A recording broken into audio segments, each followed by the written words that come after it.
আর বন্ধুগণ, চলো দেখে নিই আগামীকাল এবং আগামী দিনে নিফটি কিভাবে পারফর্ম করতে পারে। নিফটি এবং ব্যাংক নিফটি দুটোই আমরা দেখব। তো দেখো, আগামী গতকালে যে অ্যানালাইসিস আমরা করেছিলাম নিফটি এবং ব্যাংক নিফটিতে, আজ প্রায় ওরকমই পারফর্ম করেছে বলা চলে। কারণ দেখো, আমাদের যেটা প্ল্যান ছিল যে নিফটিতে আমরা যখন এন্ট্রি করব, যদি 24,670 থেকে 24,700-এর মধ্যে কোনো রকম একটা বুলিশ ক্যান্ডেল যদি বানায়, তাহলে আমরা সেখানে এন্ট্রি করব।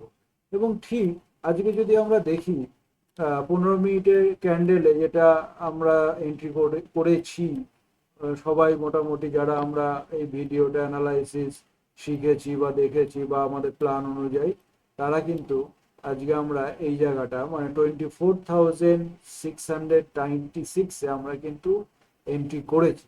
এবং আমাদের রুল কি? 1:3। 1:3 মানে কি? আমাদের স্টপ লস থাকবে, যেটা আমরা প্ল্যান করেছিলাম যে ওয়ান ডে ক্যান্ডেলে চলে আসবো। এখানে আমাদের এন্ট্রি হবে, আর ঠিক এই জায়গাটায় আমাদের স্টপ লস হবে 24,600-এর নিচে। তো 100 point stop loss and 300 point আমাদের টার্গেট থাকবে। তো মোটামুটি আজকে অনেকটা চলেও গেছিল, মাত্র আহ, তোমার 30-40 পয়েন্টের জন্য এখানে থেমে গেছে, ওখান থেকেই রিট্রেসমেন্টটা এসছে। তো যাই হোক, অ্যাজ পার আওয়ার যেটা আমাদের প্ল্যান ছিল, সেই প্ল্যানটা আজকে আমরা খুব ভালোভাবে এক্সিকিউট করতে পেরেছি। আহ, সেটা হচ্ছে, যারা প্রফিট বুক করেছি ওয়েল অ্যান্ড গুড, যারা প্রফিট বুক করিনি সেটা কোনো অসুবিধা নেই, কারণ আমরা আমাদের রুলকে ফলো করছি। এবং রুলকে ফলো করতে আমাদের কখনো স্টপ লস হিট হবে, কখনো টার্গেট। কিন্তু টার্গেট যখন দেবে তখন আমাদের 3 দেবে, স্টপ লস হিট করলে 1 নেবে। এটাই হচ্ছে আমাদের প্ল্যান। তো এবার কালকে আমরা কি করব দেখে নিই। তাহলে কালকে আমাদের প্ল্যান হবে, আজকে দেখো এখানে ক্যান্ডেলটা অন্যরকম দেখাচ্ছে, অ্যাকচুয়ালি এটা রেড ক্যান্ডেল হবে না, এটা একটা বুলিশ ক্যান্ডেল হবে। এটা একটা স্ট্রং সাপোর্ট এখন নিফটিতে তৈরি হয়ে গেছে, 24,635। যদি কালকে কোনো কারণে আবার নিফটিকে আমরা 24,700 কি 725-এর কাছে পেয়ে যাই, আমরা রি এন্ট্রি আবার করতে পারি। ঠিক এই জায়গাটা একদম, এই সব জায়গা আমরা রি এন্ট্রি করতে পারি with the strict stop loss 24,635।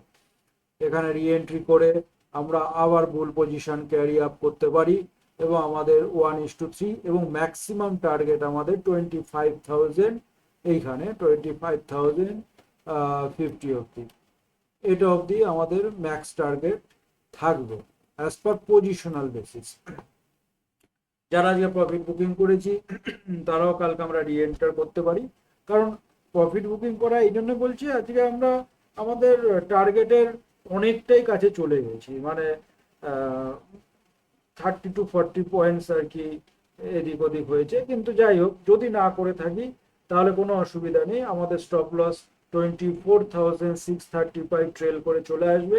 R hold করব আমরা 1:3, যেটা আমাদের হবে।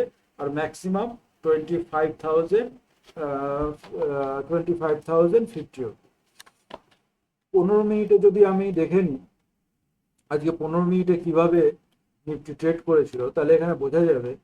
দেখো, আমাদের প্ল্যান ছিল যদি কোনো কারণে ইনকেস গ্যাপ ডাউন খোলে, তাহলে কিন্তু আমরা অ্যাগ্রেসিভ সেল করব না এখান থেকে। নিফটি কিন্তু দেখো, এখান থেকে একটা, কারণ ওটাই ছিল একটা স্ট্রং ডিমান্ড বা সাপোর্ট জোন। এখান থেকে কিন্তু নিফটি আবার একটা কনসলিডেশন করে ব্রেকআউট দিয়েছে। এবং ঠিক ব্রেকআউটের জায়গায় আমাদের প্ল্যান ছিল যে একটা ফার্স্ট 15 মিনিট ক্যান্ডেলে যদি 24,670 থেকে 24,700-এর মধ্যে কোনো 15 মিনিট ক্যান্ডেল বুলিশ হয়, আমরা ওখান থেকে এন্ট্রি করব। আর ঠিক 700-এর কাছেই আমরা এন্ট্রি নিতে পেরেছি। আমাদের টার্গেট হওয়া উচিত ছিল 25,000। যাই হোক, এই জায়গাটা থেকে পুল ব্যাক এসছে। এটা কত? হ্যাঁ, 24,000। 24,965। এনিওয়ে ওখান থেকে একটা এসছে, আশা করি কালকে আবার এখান থেকে একটা কনসলিডেশন করে এখান থেকে আবার ব্রেকআউট হবে এবং আপসাইডে হবে, এবং সেক্ষেত্রেও একই আমাদের ভিউ থাকবে। যদি আবার কালকে এখান থেকে যদি কোনো 15 মিনিট ক্যান্ডেল বুলিশ হয়, আমরা এখান থেকে এন্ট্রি নেব এবং আমাদের স্টপ লস টার্গেট 1:3 থাকবে, ম্যাক্সিমাম হোল্ড করব 25,050 অবধি। তারপরে আবার দেখা যাবে কিভাবে প্রাইস অ্যাকশন কাজ করছে। তো আজকের প্রাইস অ্যাকশন আমাদের এরকমই ছিল, দেখো এখানে সাপোর্ট নিয়ে এখানে গেছে, আবার এখান থেকে গিয়ে তারপর এখানে কনসলিডেশন করে ফাইনাল ব্রেকআউট দিয়েছিল। দিনের শেষে এটা কোনো কারণে আবার একটা প্রাইস অ্যাকশন বানিয়ে নিচে এসছে, এটা বেসিক্যালি হয় আর কি ইন্ট্রাডেতে। এটাই ছিল আজকের নিফটির ভিউ এবং আগামীকালের ভিউ। এবার চলো আমরা ব্যাংক নিফটিটা দেখে নেব, ব্যাংক নিফটি কি হয়েছে এবং ব্যাংক নিফটি আমাদের কালকে যেটা অ্যানালাইসিস করেছিলাম সেটা কিরকম ছিল। তো ব্যাংক নিফটিতে আসলে আমরা আগে 15 মিনিটটা দেখে নিই। ব্যাংক নিফটিতে আসলেও ঠিক একই জিনিসই হয়েছে, নিফটির সাথে সাথে ব্যাংক নিফটিও গ্যাপ ডাউনও হয়েছিল। আর ঠিক আমরা যেটা প্ল্যান করেছিলাম যে ম্যাক্সিমাম 55,700 থেকে 55,500 ওখানে সাপোর্ট নিতে পারে, এবং আমরা অ্যাগ্রেসিভ সেল অবশ্যই করব না, যদি সেলিংয়ে আসেও করব না, এই কারণে ওটা একটা স্ট্রং ডিমান্ড জোন এবং সাপোর্ট জোন হিসাবে কাজ করবে।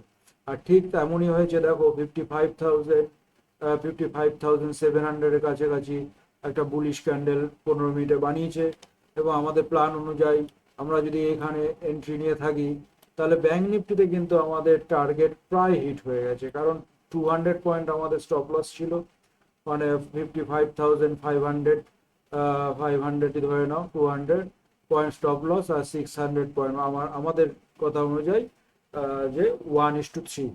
তো 600 পয়েন্ট কিন্তু মানে খুব ভালোভাবেই আমরা পেয়ে গেছি। ব্যাংক নিফটিতে আমাদের টার্গেট হিট হয়েছে, নিফটি অল্প কিছু পয়েন্টের জন্য থেমে গেছিল। তো যাই হোক, এবার ব্যাংক নিফটিতে আগামীকাল আমরা কি করতে পারি সেটা দেখবো। তো আগামীকাল কি করতে পারি দেখতে হলে আগে আমাকে ওয়ান ডে ক্যান্ডেলে যেতে হবে। আর আগামীকাল বলতে আমাদের প্ল্যান হচ্ছে সুইং ট্রেডিং, পজিশনাল ট্রেডিং। সেটা ইন্ট্রাডেতে আমরা যদি পেয়ে যাই, যেরকম আজকে পেয়ে গেছি, তো পেয়ে গেলাম ওয়েল অ্যান্ড গুড। না হলে কিন্তু আমাদের লক্ষ্য থাকবে always positional and swing trading এর, নট ইন্ট্রাডে। এটা কিন্তু মাথায় রেখো, যারা ইন্ট্রাডে করো তারাও এইভাবেই করতে পারো, যেরকম আজকে আমরা পেয়ে গেছি ইন্ট্রাডেতে। তো এবার দেখে নিই কালকে কিভাবে ট্রেড করা যাবে ব্যাংক নিফটি।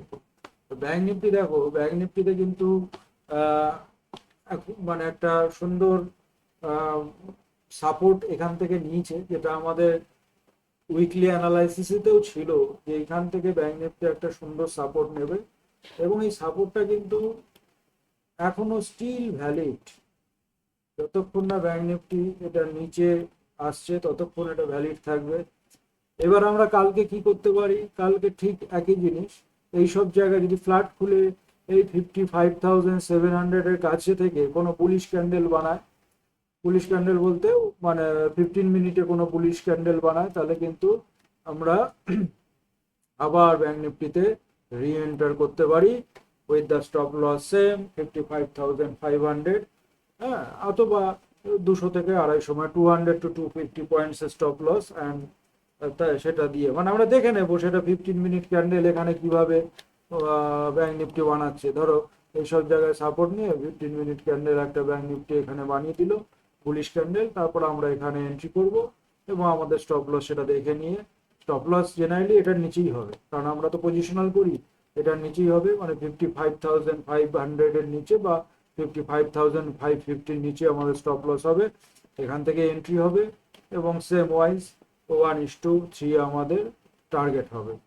তো এই ছিল আমাদের নিফটি এবং ব্যাংক নিফটির আজকের অ্যানালাইসিস, যেটা মার্কেট আজকে যে কিরকম পারফর্ম করেছিল এবং আগামীকাল এবং আগামী দিনে কিভাবে পারফর্ম হতে পারে তার উপর একটা ওভারভিউ। তো ভিডিওটি ভালো লেগে থাকলে অবশ্যই লাইক, সাবস্ক্রাইব এবং কমেন্ট করে দিও, এবং এরকম আগামী দিনে ভিডিও পাওয়ার জন্য অবশ্যই সাবস্ক্রাইব করে নিন। ধন্যবাদ।